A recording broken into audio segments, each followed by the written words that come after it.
I think I was on your show Late Night with Greg Kinnear. Were you? I think they say so on the internet, but I could not find proof of. Oh my God. I did a year and a half of it, and we had so many people, and I never kept any sort of record. All of the tapes are gone. There's no proof that I ever did this show. Or that I did. Or that you did. Yeah. But my guess is that maybe you did come on, and we did have a wonderful conversation. Oh my God. It was amazing. Who came on after you? Who took over that slot after you? I did that for like a year and a half, and then went into Don Ohlmeyer to beg and plead to leave because I'd gotten a movie, and I was just couldn't do both. Blankman or As Good as It Gets. Well, I had done Sabrina as a talk show host, and then I did another movie, and they let me kind of come in and do multiple tapings in a day, which is why I don't remember anything, because we would do like 5 half-hour interviews in a day. And then when I got that movie, part of it was in New York, and it was just too crazy. So they let me out of it at that time. But I did have a lot of people on, and I enjoyed it. It was fun. Listen, if I could remember it, so it's a real good chance that that it didn't happen. This is so great. I know. Two people. I think, have we? I don't remember Carson either. So, yes, exactly. Nothing. Wow, did you do Carson? Once.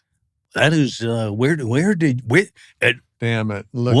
At what point were you doing Johnny Carson? That's a bad Johnny Carson. Right about there. It was at the end of Cheers, during his wrap up. It was beginning of Cheers. Oh, beginning. And he had first 4 years. Because it went on so long, 4 years, and still beginning. Yeah. He had a guy that would interview you pre-interview, and I'm blanking on his name, but he was so scary. He was renowned. He would say, nope, that story doesn't have an end. You need a beginning, middle, and an end. And he would terrify you to the point where you came out, you thought Johnny was going to eat you for lunch, and he was the sweetest, most nurturing, I think, person I've ever done a talk show with. Sure, but he'd already put you through the meat grinder with the other guy. Yes, the bad cop would come in and beat the hell out of you. My wife, Mary Steenburgen, actually dropped out, went, oh, I'm sorry, can't do this, because the guy scared her so much. Right. The only time I saw him in person was my parents, my mom and dad, were in town, and I was working at some like low budget film company, and a buddy of mine worked at Warner Brothers, and he was able to get us tickets. And I went to one taping of The Tonight Show with my mom and my dad, and Harrison Ford was the guest that night. And Harrison, he wasn't exactly playing to the crowd. I mean, he was hello, and probably Smidge Stone, possible. But I remember thinking, my God, this is just such a small set. It's such a strange thing. And I remember thinking, this whole show is not working. This is going to be talked about for years to come as the Tonight Show episode it didn't work. It just didn't. Johnny was kind of off, and they're going to study it in film school. And then I went home and watched it that night, and I was like, damn, that was a great show. Yeah. It all, all the stuff. It was a different energy being in the room, I felt. So you must have had that. They didn't play to the audience that much. They would play very small to the camera. Right, yeah. Right. Which was, of course, made it more powerful for the audience. But let me go back a second.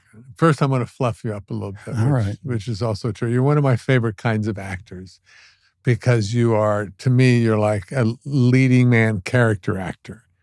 And you're one of those people who, even if you're playing the second or third person who is like the interference to the love affair of the other two or something, you have such integrity for your characters that I just find you charming and totally 100% believable. Thank you. Yeah, and you've been in some of my favorite films. I was listening to an interview. You're actually like in the billions of dollars, the films you've been in. Yeah, it's made a lot. That's pretty cool. Yeah. But I think there's people who've done better, but I've made some. Well, I've been in some stuff that's made some money.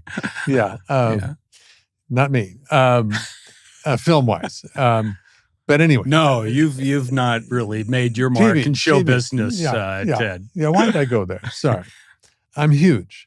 By the way, I'm going to fluff you up in a second. But me first. Yeah, okay, go ahead. But thank you. That'll give me. I only have about an hour for this, but go ahead. I want to go back. So you're traveling around as a kid because your dad was in the State Department. Yeah. So you were in Beirut. Yes. When it was gorgeous and beautiful and Paris-like, and then you were also there when the war started. That's right. How old were you? I was 12. So, wow. So that's a young man absorbing it all. That's right. 1975. What was that like? I mean, stupid question, but that was must have been amazing. It was quite amazing, and I still count. My dad worked with the American Embassy, and it turned out to be a great blessing in my life. Not so much for Beirut because we weren't there that long. We were evacuated probably 6-7 months after we were there to Greece. Right, to Athens. We had to go slum it in Athens for the next 6 years. What year was that roughly? That was we got there in like 76 through 80, so after the early kind 80s. Of king and queen and revolutionary kind of thing. Yes. Right. Okay. Well, the Shah, and are you talking about Iran? No. You're talking in Greece. Greece. Oh, yeah. You had Papandreou was out. You had Karamanlis, if you know your Greek. Exactly. Queste americani Ratsina. I might have said a bad word there. I only know a few basically curse words. So I had to drop some of those in, but I can get around in a cab without getting yelled at too much. Yeah. Actually, we were there for 6 weeks because my father was an archaeologist and he wanted to drive around all the archaeological sites in the Peloponnese and Sparta and all that. Yeah. And we did, and it was an amazing time. Yeah, we toured around a lot, and just, my mom would load us up and take us to places. But Mykonos. It was Mykonos. I'd been to Mykonos. I'd taken a ferry to a bunch of different islands. So all my friends, if we had a 3-day weekend, we're going somewhere, Spetses or wherever we could go to make trouble. And it was a great blessing. But listen, Lebanon was beautiful. But it was, you hear the Paris of the Middle East. I didn't see Paris and Beirut, but I did see a gorgeous country with lovely people. Yeah. The Lebanese people are amazing. And they had coexisted this kind of Muslim Christian faction for years. And it just kind of broke down all in the course of probably about 2 or 3 months. And once the fighting started, it just, escalated. And eventually, as I say, my dad got reassigned and then got to grow up over in Athens. What a blessing, though, I think, for a parent to be able to give their children the visceral realization that there are other people involved in this world and life than those who look just like us, and sound just like us. Yeah, no, it was truly, it was just a gift. And I have a lot of really good friends who, some in LA actually, and just that we all had this experience together and we still talk about it. And nobody is anything short of incredibly grateful as a kid to have had that. There was some, there's the times when you can lose perspective. And of course, there were times where I probably wasn't appreciating as much as I should have. But mostly I feel like I was like, wow, this is pretty great. Yeah. Well done. So in Athens, in high school, you did your first talk show. Yeah. How does one know? That to me is almost like saying, I'm going to do stand-up. It's bold. It's a bold move. I'm going to sit down. You are. I know. I'm bold, Ted. I'm seeing it right now in front of me. I'm bold. No. You just lost me. What? Ted, hold on for a second.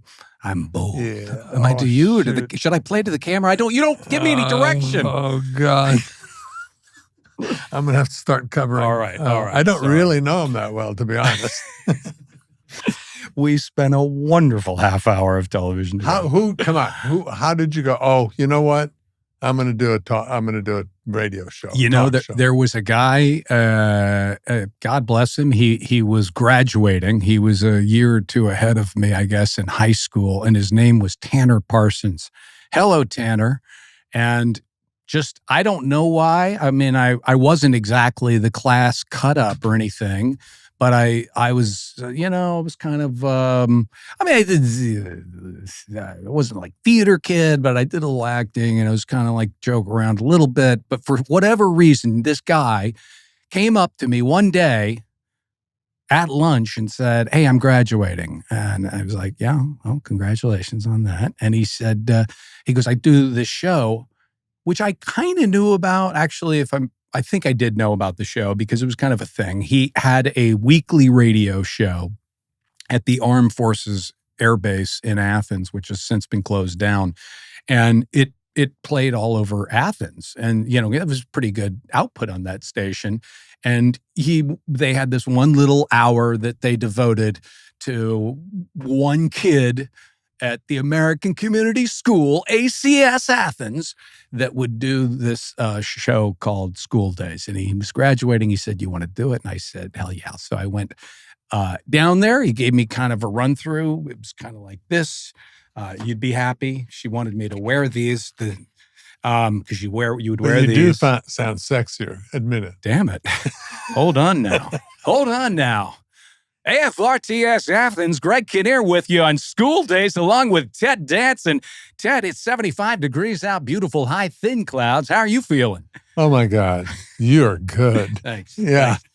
And then we play some Bee Gees. So was it music but you had to fill some of it with what, life experiences or jokes or news or what? A little bit of talking shit about what was happening at our little school, and maybe read a few announcements and played some music and tried to be funny and it was a low bar. I mean, but it was exciting. You were in show business. I was just suddenly in show business. Yeah. And there was a guy there, Kevin Andal, great guy.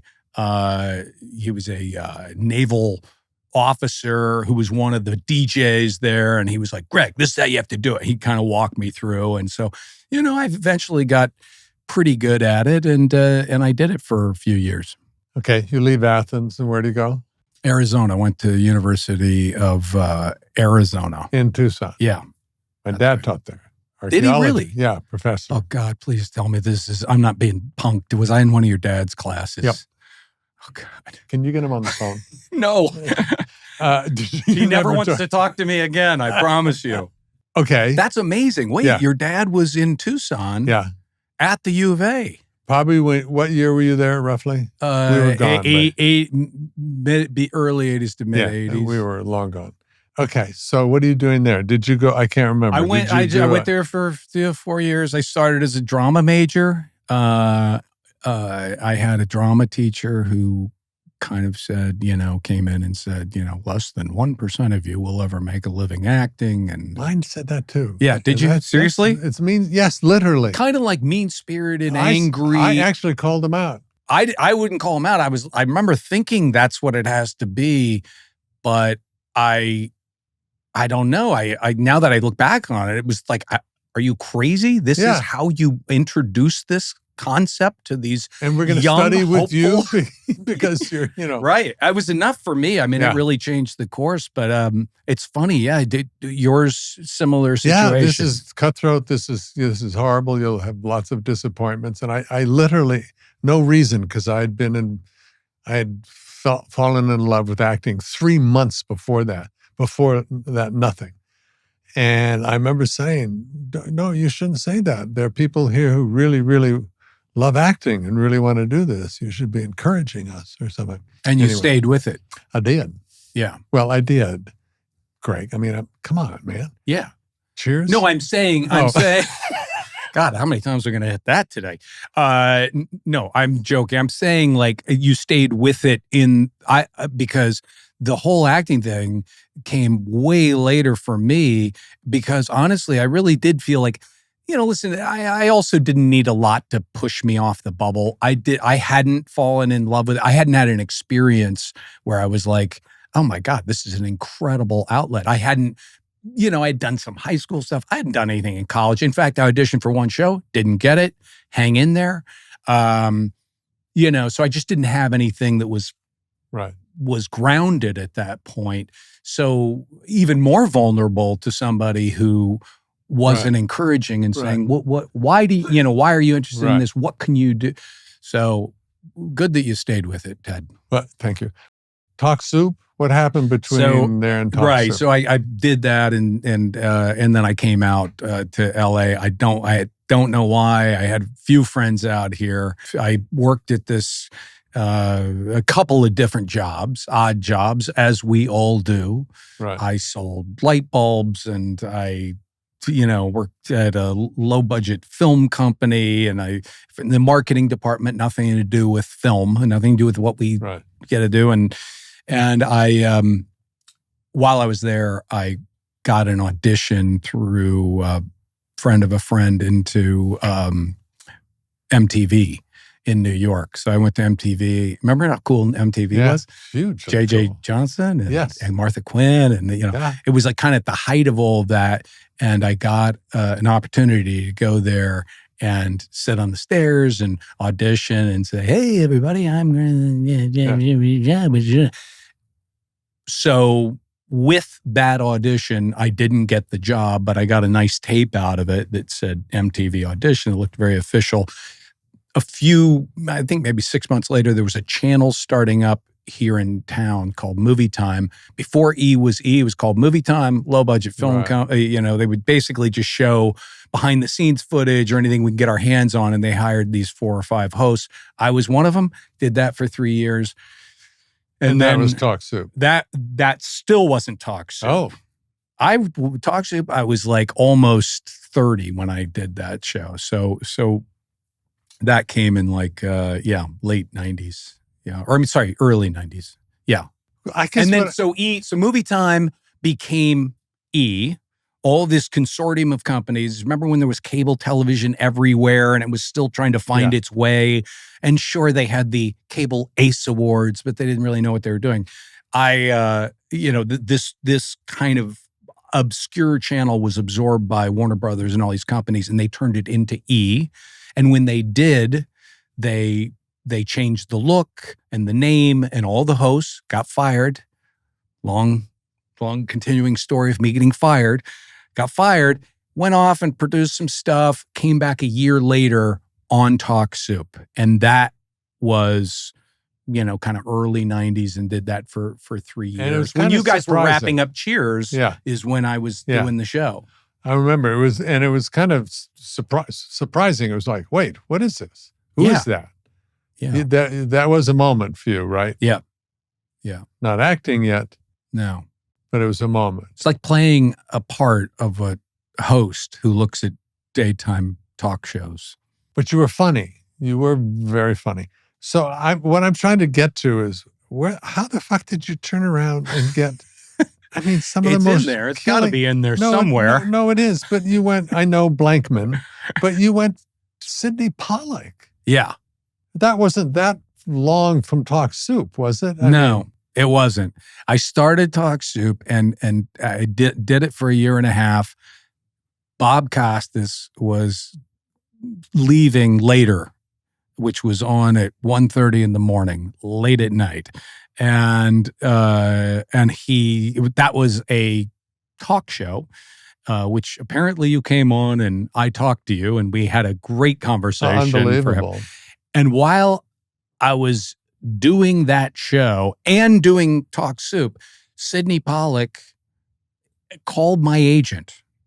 There was a very lovely woman named Lindsay Duran who worked with Sidney. She had seen me on Talk Soup, and then he had somehow caught my show at 1:30 in the morning, and he was looking to cast Harrison Ford's brother, and he was like, listen, why don't you come in and talk to me? You're from Logansport, Indiana. I'm from Lafayette, Indiana, about literally 10 miles down the road from each other. I just come in. Yeah. And I was like, okay, I'll go in and I'll find some time for Sidney Pollack. I mean, I can squeeze that in. And I went in and I had a great conversation with him and a great... Did you read? Not the first time. He just talked to me. And he asked me about acting. And it was just like this. Not as good as this.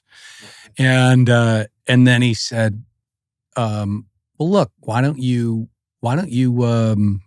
come back in a few weeks? I'll send you a few pages and we'll just read through it. And I don't want you to act.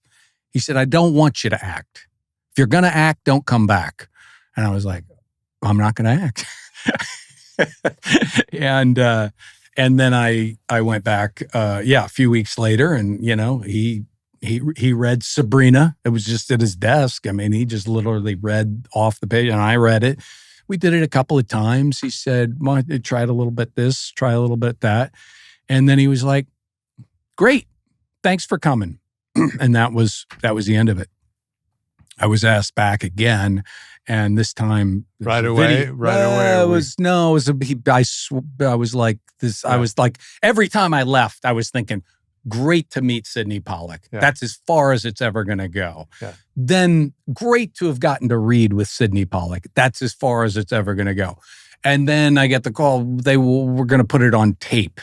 And, I think, the great David Rubin, I believe, shot it. And we just kind of put it on tape. And then. Once again with Sidney or no? Yeah, with Sidney. Yeah, him doing it, and then I didn't hear anything for months and months and months. And I had a phone in the green room before I went out to do the late night talk show. There was a phone in the green room which never rang ever. Never got a call there. And the entire time I was there, I'd be down there. They're loading an audience. I was always very nervous. And on this particular day, the phone rings, and I pick it up, and my agent at the time, Greg Lipstone, says, are you sitting down? And I said, no, I'm standing up. I'm walking out to interview John LaRoquette, who's just been introduced. You sure it wasn't me? It might have been you. Okay, go on. Well, maybe, because I definitely was a deer in headlights for that whole interview. But I went out and after this news, and I believe it was John, and tried to get through the interview and did my thing. But I was quite floored by what I just heard, and I even still. I think when it was over, I was like, well, this isn't really going to happen. And it all happened. So that was my first thing. That's amazing. All roads. And Blankman was before that, but no one saw that. No one saw it. I didn't play. I basically played, because I was doing talks, if I played like a talk show, I was kind of doing a Jerry Springer, and they gave me like 2 lines and I talked. It was nothing. And I played like one time a buddy of mine put me in to be a news reporter on something. So I had been in front of a camera, but I hadn't done any. Yeah. Was Sidney Pollack to you what he was to all of us? I mean, he was our hero. I mean, he was just doing astounding films. He came, I think, out of the neighborhood playhouse as an actor. That's right. So if you're going to read with somebody, you were reading with a really good actor, even if he was doing a woman. I know. And in one of my, my favorite moments of all time was that scene with Dustin Hoffman and Tootsie where you're not a tomato. Yeah. I can play a tomato. They have that great scene. And so I was able to fanboy, with him and Nancy Marchand and Harrison Ford. There were a lot of great people did that. Nancy. Yeah. Wow. Richard Crenna, the great Richard Crenna. He was one of the first people to hire me. He was also a director. Oh, I didn't know that. I didn't know that. Yeah. Wow. Yeah, really sweet man. Yeah, really sweet man. Of course, the thing he directed got me literally blacklisted at NBC from Fred Silverman for a couple of years. Why? What did you? I guess I wasn't good. I guess, and the person I was playing against. Did you think you seriously? You didn't think you were good in it? No, I think I was fine, but it didn't go for whatever reason. And he had chosen this young girl as somebody he just really wanted to promote, loved her. And when it first started, Krenner or Silverman? No, Fred Silverman wanted this young ingenue to play my daughter. I see. And when we started thinking about it, but it got delayed enough, it was a good father-daughter image. Then she grew, and it became less and less of an interesting, acceptable kind of pairing. It was bizarre as a father-daughter investigating team, private investigating team. Anyway. Yeah, because the time of that is there is kind of a... Yes. It took, I think it was John and Val could tell this better, Jonathan Dayton and Valerie Ferris, but they were trying to get Little Miss Sunshine made for years. And they tried to get funding, and the funding fell out, and they had talked to me a little bit throughout it, but it just didn't seem like this was going to happen. And finally, it was funded by the producer, famously, who Mark Turteltaub would just put up, I think $7 million to fund the movie, and that's why it happened. But John and Val were obsessed with the whole thing. They were going out of their mind because Abigail, our little sweet Abigail, was getting older. Every single year. And in a way, there's a version of that movie where she could have been 2 years younger than she was. And there's a way, I mean, it all times out. Serendipity. Of course. My God, but that issue of like timing in terms of casting and acting, it's a thing. Yeah. My thing turned out later. He left and I got cheers. So life is good. But you moved to one of my favorite films. I started watching it again because I knew I was going to be talking to you. Little Miss Sunshine. It was just brilliant. Yeah, it's a good And what movie. A cast. Yep. Everybody was just so perfect. Didn't know it. I read it and I thought it was Michael Arndt's script that shows you what I know. Won the Academy Award. I remember reading it and thinking, I didn't think it was a bad script. I want to be clear. Yeah. I don't know what sort of suggestion you're making, Ted, but I did not think Little Miss Sunshine was a shit script. I do remember reading it and thinking, like, this is good. This is good. You know, I thought it was a good script, but I didn't know how good it was. And none of that was clear to me until we like kind of got into rehearsal on it. And all of a sudden I saw Carell being this guy and I saw, Paul, who was an incredible genius actor, young actor, who I had actually worked with prior, but he had a little part, and I just suddenly, he was off the charts. Abigail, Alan, and Tony, who I'd worked with before, I knew she was going to be great, but it was all the parts. And then actually we had a week or a couple of weeks of rehearsal on that movie. We normally, you don't really get that very often in anything. So it was a real gift. Did you, because it was a roadshow-ish, were you able to shoot in sequence? Do you remember? Yeah, it wasn't in sequence. No, we started, we did open at the house. So if you remember, they kind of start at the house and it gets into a conversation about, taking this road trip and who's going to watch Frank and can Grandpa come, and all of that dynamic. That dynamic was like a play, and that's probably 15, 20 minutes. We did start with that, but then I think as we got into the car and the sequences we went to, it did have to bounce around a little off. The scene where you try to stop Steve from describing that he had tried to kill himself and why. Is that part of that opening sequence you're talking about? Yeah, that's in there. It's just such an amazing scene. Yeah. Frank, don't tell him, Frank. No, you don't. Yeah. Yep. Wow. You love being an actor, yeah? Or I do, yeah. I mean, I think I love when you find something good, and this is a good moment to talk about your new show.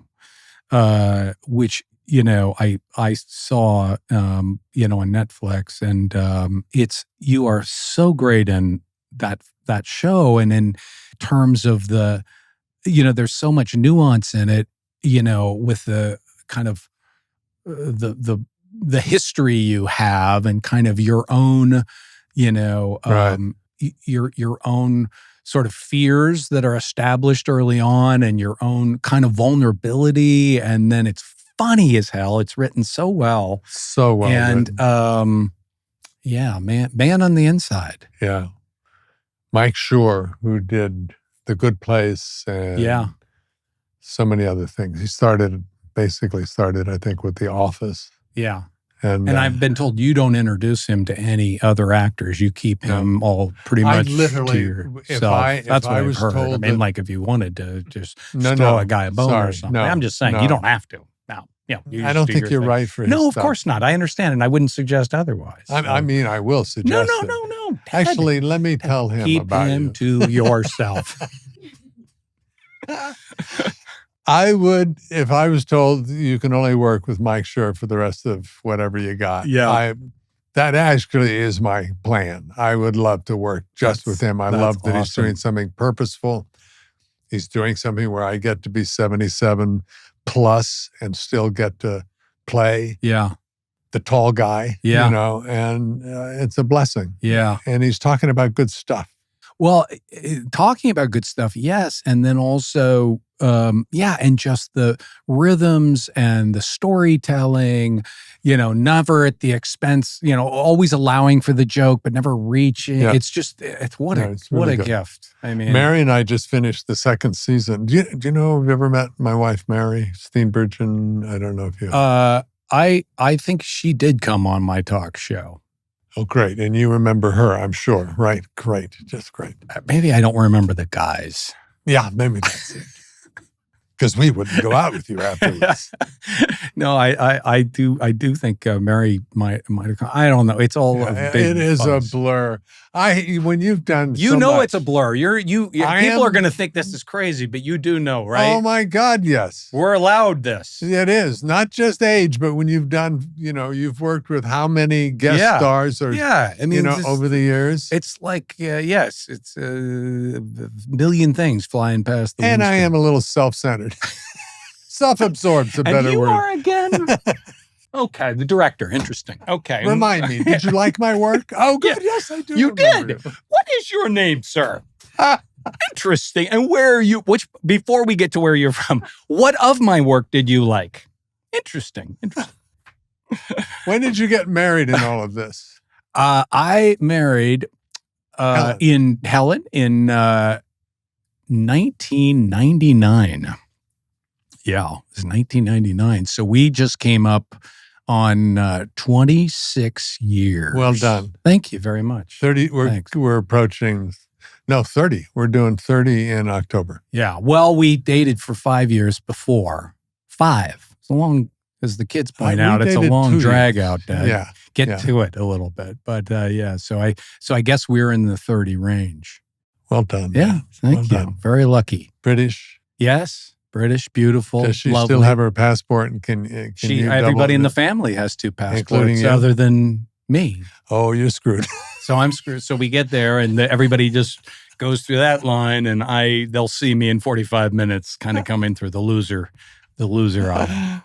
Yeah, I'm buying a lot of Canadian stickers for my bags for our trip coming up. Yeah, feels like the 60s again. Yeah. No, I'm Canadian. No, I'm Canadian. Yeah, Canadian. So, and you have 3 kids? 3 kids, three daughters. That's pretty cool. Yeah. We have between us, I just have women around me. 3. We have 3 daughters and 1 boy. Yeah. Wow. Yeah. But we're a blended family. Yeah. Okay. Yeah. We came in that way. Yeah. So when you look at your resume, you basically haven't stopped working, more or less. You haven't stopped working. So did kids busy. Come with you in the beginning? Yeah, or they did. The whole family. Yeah, they did. It was really. I have so many friends who they'll have kids, and they're always like, how's this work exactly? And I feel like I'm fairly well equipped to tell them that it does work, and it works great. There's nothing better for the first till they get to about 9 or 10. And then their friends are so much more important. So much more important. Am I being generous with 9 or 10, do you think? Did you expect me to go earlier? 7. I thought 7, Okay. 8. Okay. I know. I think I've added 2 or 3 years out of just like, they love me. But yeah, it's probably, I think you're right. It's probably like, it's probably like 7 or 8, but it works great for that. And then you would pick up and get a house wherever you were shooting, and the whole clan would come. Yeah. Savannah, England, various cities in Canada, New York, just kind of buzz around. And it's great for them, great experience. Yeah, great experience. And you knew that because you got... Yeah. I wish my biggest regret, we did take him to, I did a movie with Paul Greengrass called Green Zone years ago with Matt Damon, and we shot that over in Europe. Yeah. And we were there for a while, and we brought them over, and that was great. But I love that film. That was a great film. Thank you. And there's an example of, you weren't exactly the hero. No, I wasn't. But you have so much fucking integrity when you work, in that you never sell out your character one iota, which sometimes is a bad acting temptation. Right. And you never What does that mean? To show the audience that... if it's comedy, there's a slight wink where I know I'm being funny. Right. Or I'm not really this. I'm right. Really, Right. I'm a manly man. I'm not this silly person I'm playing. That would be horrible. Yeah. No, it's horrible. It's bad acting. Must be... But is there like a YouTube of like winks, like bad winks where we can? There's got to be the 10 worst winks. Judged by one of the worst, Mr. Danson. Well, no, I'm not by you, but I'm sure somebody in this world has made an assembly of these moments that I would want to see. This is a better way to say this, I think. You're in trouble now. No, I think it's better that you see sometimes people walk in and you go, well, they're not the lead, and they're probably going to have a part they walk in with that on their shoulders. You walk in as the fucking lead. Yeah.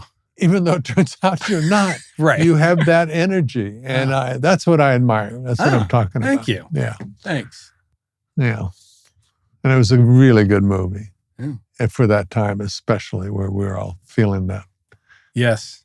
And then you went on with Matt and Pete Farrelly. Yes. Was that before or after? That was before. Oh. During that run of Siamese Twins movies where everybody was making them in town. And it was like Volcano, really. We got caught up in the enthusiasm and made our own conjoined twin movie. Yeah. It's a classic. Do you stay in touch? Pete's a friend. Oh, yeah. Pete's great. Yeah. He's like...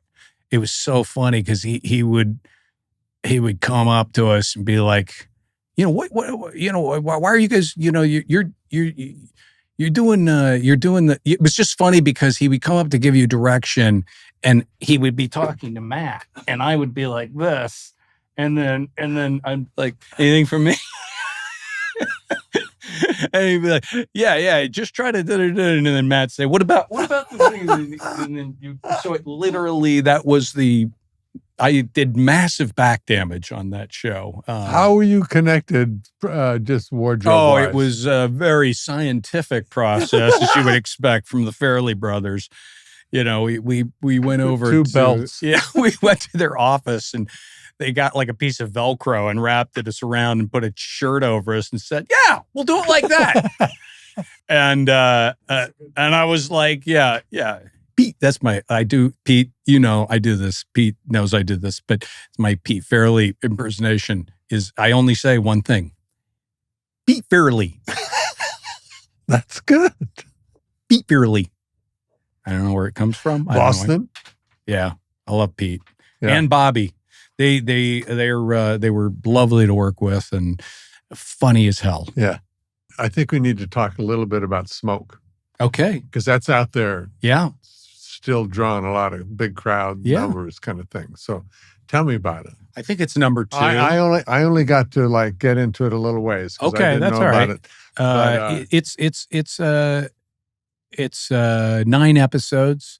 It's Dennis Lehane, who's a wonderful author, a great novelist, and a great showrunner as well. I mean, I worked with him on Blackbird and Terran, and showrunner. So he wrote all the scripts and was there. Yeah, didn't direct or did direct? Didn't direct, but it's there for all of your. He's there. He's there. He's there. He's not. I don't.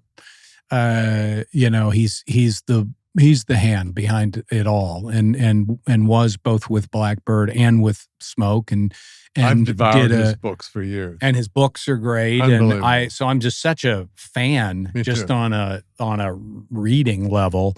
Have you read Little Mercies, by the way? Just came out. No, fantastic! Great. It's so good. I'll give you a little summer read tip. So he just is. He's just great, and in this, I play Harvey Engelhard, who's the chief of this West Coast town. There's been we have an arson investigator played by Taron Egerton, and there's been a little bit more arson activity in the town than kind of at any other time. It's unusual what's going on. So much so that a police officer played by Journey Smollett, who's wonderful, is brought in as well to kind of help out in this ongoing arson investigation. Yeah. And that's kind of the setup for it. It's great fun. I really didn't get to work with Taron in Blackbird. I get to work with him a lot more in this show. Great cast, John Leguizamo, it's just a great group of people, and we and I think the show's it's doing really well for Apple, and it was great fun to do. That's great. I'm going to watch it. Yeah. And you and Taron had just worked. We did the other show probably a few years ago. So, but I didn't really, as I said, I didn't have any, when you get to work with an actor, but you don't really get to work with them, like you and me. Yeah. In that interview. Curb. Yeah. Right. We have to talk about Curb. We actually worked together, but we didn't really work together. I watched you work. I watched you sit in the chair watching me work. Thank you. Which I do well. Yes. I throw focus. Oh my God. Yeah. I was trained. This guy is fully invested in your performance. In me. How did you? Sorry. Yeah, I don't want to. We'll go to a Curb in a second. But Smoke looks really good, and I watched about an hour, and I'm sorry that I didn't get to watch. No. We'll hook you. Yeah, but it's very cool. Thanks. All right, Curb. So how did that happen? Did he? That happened. It's there's been a couple of funny. I know Larry socially, just not as well as you, but I know him through friends. I don't know him socially at all. He's best friends I know, and probably vacation together regularly. I know him from golf a little bit, and through a couple of friends. And there's just been a couple of funny times where. Maybe we joked about me, doing the show at this point or that point, and it just never happened. Either schedule-wise or else he didn't want me. And then they were doing the finale, and I don't know exactly how it came out, but Did you know way early in the season that you were going to be in the finale? Pretty early. Yeah. And then I talked to Jeff Schaefer, who's awesome. Yep. And kind of got the lowdown on, kind of doing the lawyer who roasts Larry. See, you had to work your ass off. You were hired to be an actor. I was hired to be an actor. I finally, you had lines. This is a curse of mine in the sense that I got to do, I can't imagine. I've played golf with Jim Burrows, who's told me and kind of enlightened me on what a unbelievable experience would happen on those Thursday nights. When you guys are doing a show and just the energy of that. I did an episode of Friends. My daughter was born the day I was going on to the show, I was so excited to go in and do the big rock star thing and have that experience.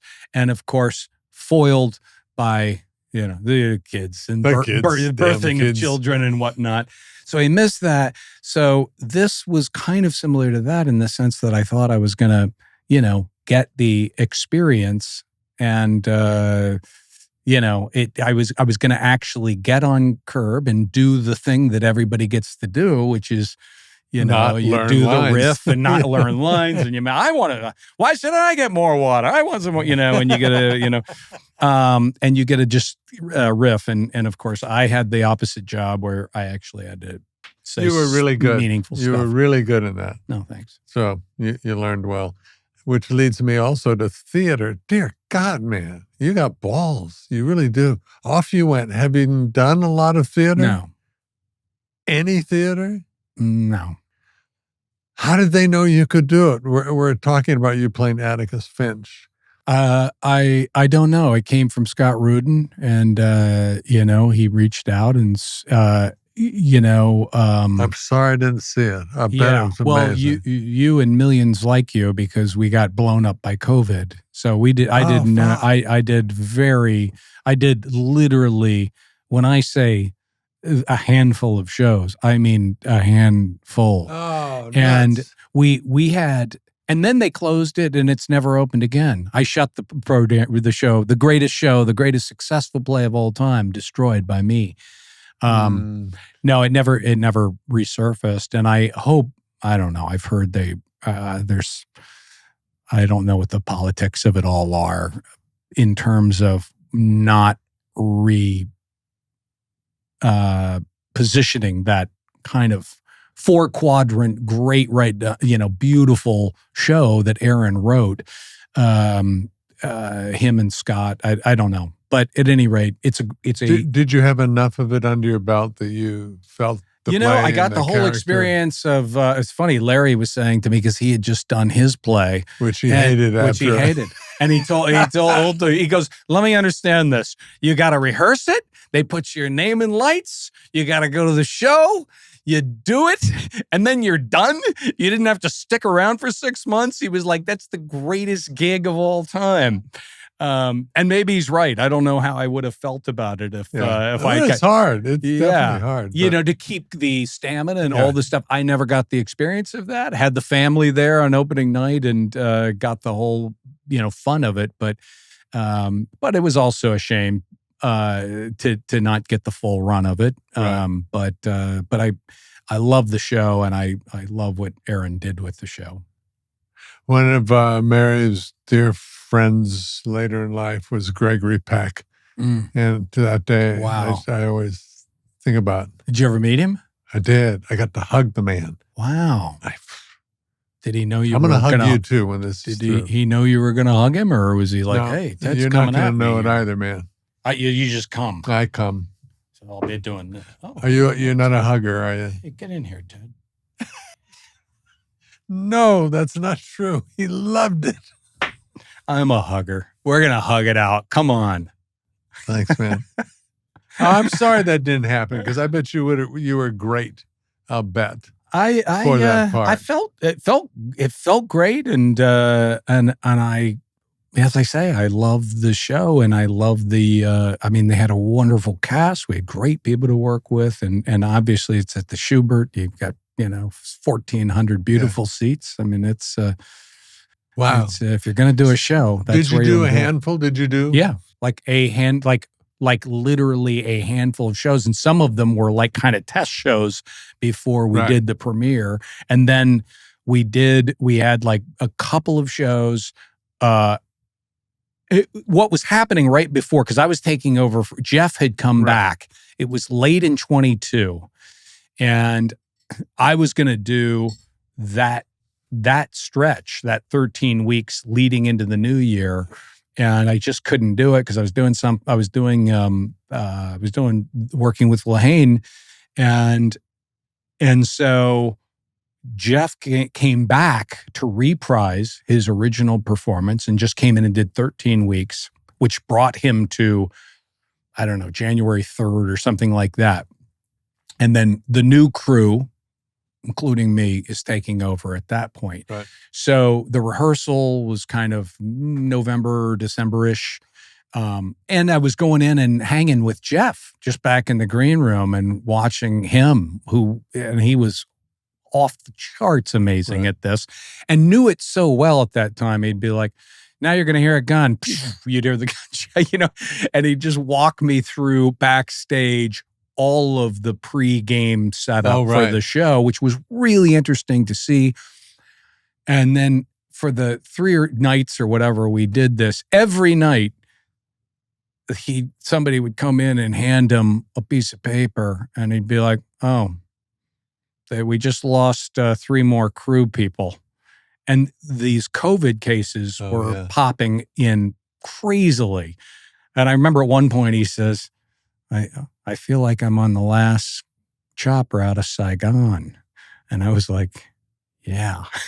And sure enough, a week later, we started the show and just lost, we ended up finishing with 22 people, including yours truly, with COVID. Oh, I got it. I did 2 audience shows and then had COVID.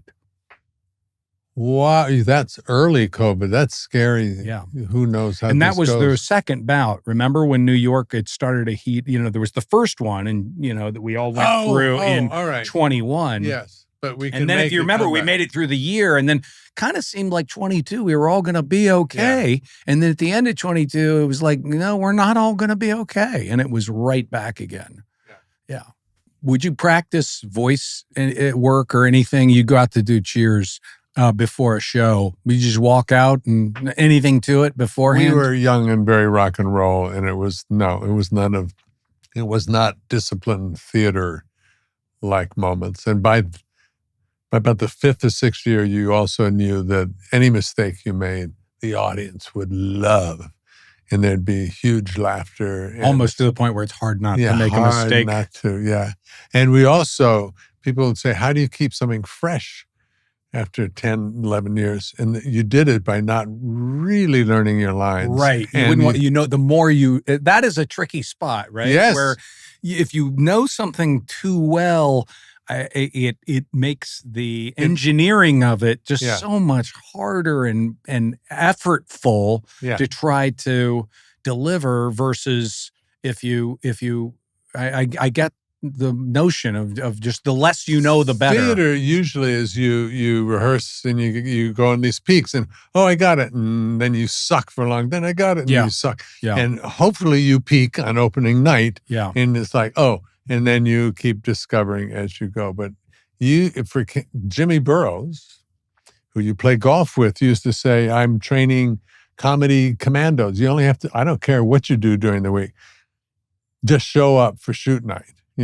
Just that way, be there in that moment. I mean, that's the fun, amazing thing about acting. For me, it's 50-50 at best that I will really be there in the moment, as opposed to going, I'm cooking now, look at me, or something that's not genuinely being surprised by what you're going to do. Right. And what about an audience? Do you miss that thing? Too scared to do that now. Really? Yeah. Wow. Yeah, I think. Got anything for us? I'm going to look. Yeah. Danson and Kinnear. No, too scared. They're back. Can you look back and think of when you complimented me in this podcast? I don't think so. I think I can. I believe did you? Yeah. I don't a man on the inside. Okay, shit. Okay, that kind of blows your whole thing, right? I've forgotten that already. I was told to read that too, it's and I hit it COVID. all. You have long COVID, eternally long COVID, eternal COVID. Hey, where the hell's Woody Harrelson, by the way? Hey, fuck him. I mean, fuck him. He's such a big star. I am such a big star. I'm Woody Harrelson. Look at me. You're Larry David doing Woody Harrelson. That was good. That's Larry? Yeah. Oh, okay. I think we all picked up on the nuance of He's that. working. So I'm glad you saw it, but I was afraid people were going to miss it. He's working. He comes when he can. It was me doing Larry, doing Woody. Yes. Yeah, right. Yes. It's great to do this. I really enjoyed it. Thank you. I'm so glad I got to catch up with you. Yeah. Clearly, we didn't talk to each other in the past. No. But thank you. This was really Thank you nice. for Thank this. you. Thank you.